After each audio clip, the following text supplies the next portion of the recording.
आप लोगों को सपने की दुनिया में ले जाते हैं, ऐसे सपने हैं आपके जो आपने देखे हैं और जो आप लोगों से जब बात करते हैं तो ऐसा लगता है कि एक दिन हाइड्रोजन से कार चलेगी, एक दिन इलेक्ट्रिक कार जो है वो 1000 किलोमीटर जाकर वापस लौट आएगी, रास्ते में बस बैटरी बदलनी है और कुछ नहीं, काम चल जाएगा।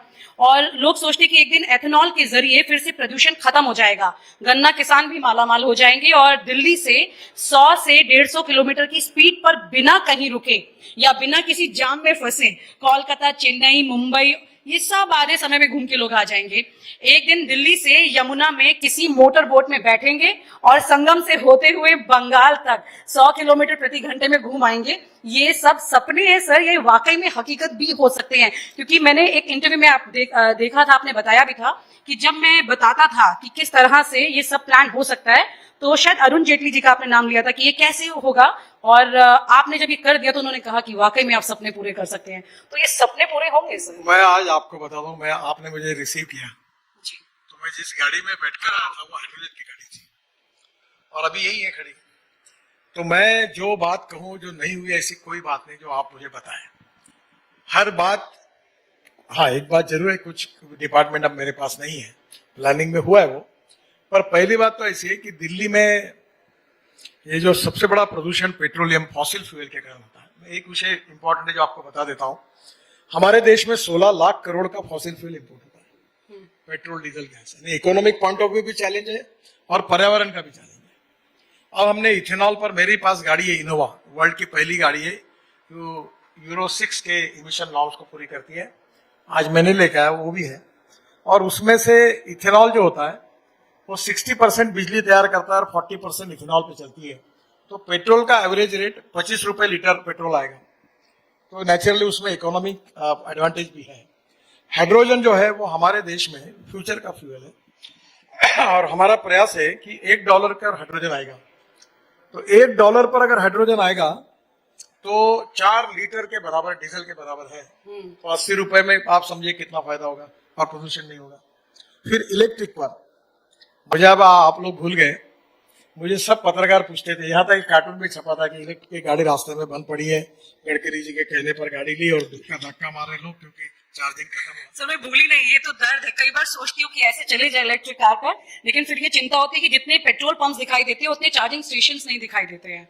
चार्जिंग स्टेशन की जरूरत ही नहीं। एक स्टडी किया गया था कि एक स्कूटर दिन में कितना चलता है, तो बजाज और टीवीएस ने किया 24 से 28 किलोमीटर चलता है। और स्कूटर चार्ज है 125 किलोमीटर के लिए। रात को घर में आओ लगा दो तो प्रॉब्लम नहीं।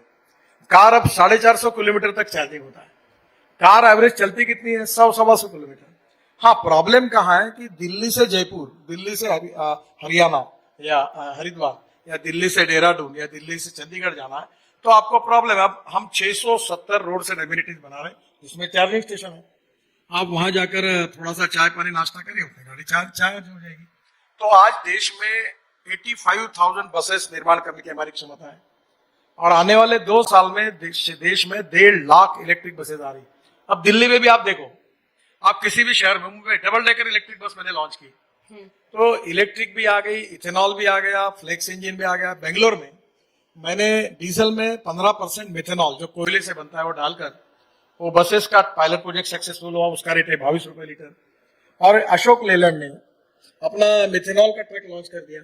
अब टाटा और लेलैंड के diesel petrol engine, IC engine में हाइड्रोजन डालने की व्यवस्था हो गई। अभी मैं बंगलोर में कंस्ट्रक्शन इक्विपमेंट के एग्जीबिशन का मैंने इनॉग्रेशन किया। जेसीबी ने खुद मेरे घर पर 10 दिन पहले पूरा सीएनजी पर चलने वाला जेसीबी लॉन्च किया।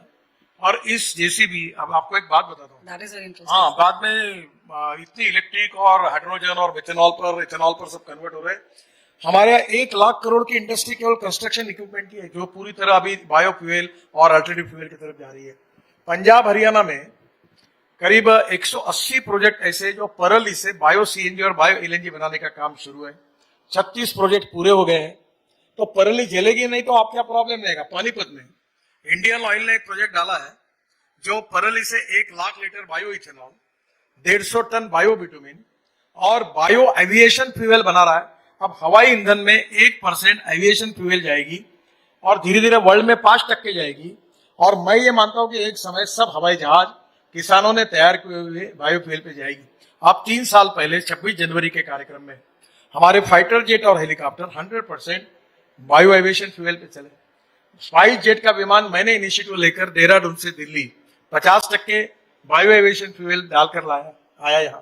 तो मैं आपको एक बात बता रहा हूँ कि अभी बाम्बू से नुमालीगढ़ में इथेनॉल बना रहे इंडियन ऑयल, और मैंने उनको सजेस्ट किया कि बांग्लादेश को जो पाइपलाइन है पेट्रोल डीजल की, वो पेट्रोल के लाइन में 20% इथेनॉल डाल दो, ताकि बाम्बू के कारण लाखों नॉर्थ ईस्ट के युवाओं को रोजगार मिलेगा और इथेनॉल से कीमत भी कम होगी, प्रदूषण भी कम होगा, इंडियन ऑयल का भी फायदा होगा और बांग्लादेश का भी फायदा।